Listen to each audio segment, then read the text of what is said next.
Hi hello, ഇന്ന് മാമ്പഴം കൊണ്ടാണ് കേട്ടോ പരിപാടി. എന്താണെന്നുള്ളതല്ലേ, നമ്മൾ ട്രെൻഡ് പുട്ടിനൊപ്പം പോവുകയാണ് കേട്ടോ.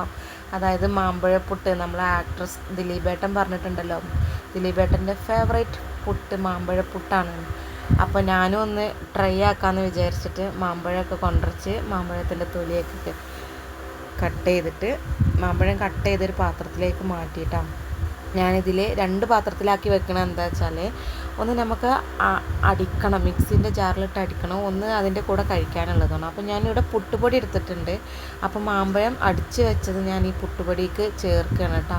പക്ഷെ അതിൻ്റെ മുന്നായിട്ട് ഞാൻ പാകത്തിനുള്ള ഉപ്പ് പുട്ടുപൊടിയിൽ ചേർത്തിട്ട് ഒന്ന് മിക്സ് ആക്കിയിട്ടുണ്ടായിരുന്നേ.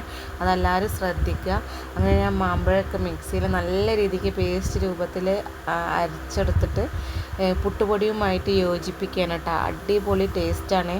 നമ്മൾ ടേസ്റ്റാണെന്ന് പറയണേക്കാളും നല്ലത് മറ്റൊരാൾ കഴിച്ചിട്ട് നമ്മളോട് നല്ല ടേസ്റ്റ് ഉണ്ട് കേട്ടോ എന്ന് പറയണതല്ലേ. അങ്ങനെ ഒരു ഫീഡ്ബാക്കും കൂടി എനിക്ക് കിട്ടിയിട്ടുണ്ട് കേട്ടോ. ഞാനൊരാൾക്ക് ഇതിൻ്റെ ടേസ്റ്റ് ഒന്ന് ട്രൈ ആക്കാൻ കൊടുത്തിട്ടുണ്ടായിരുന്നു.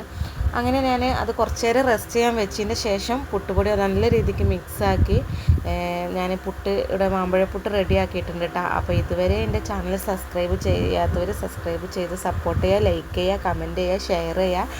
അപ്പോൾ ഈ മാമ്പഴത്തിൻ്റെ ചെറിയ പീസുകൾ ഞാൻ ഈ പുട്ടിൻ്റെ ഇടയിൽ ഇട്ട് കൊടുത്തിട്ടുണ്ടായിരുന്നു കേട്ടോ. അത് ഇതിൽ ശരിക്കും കണ്ട് തെളിഞ്ഞ് കാണുന്നില്ല.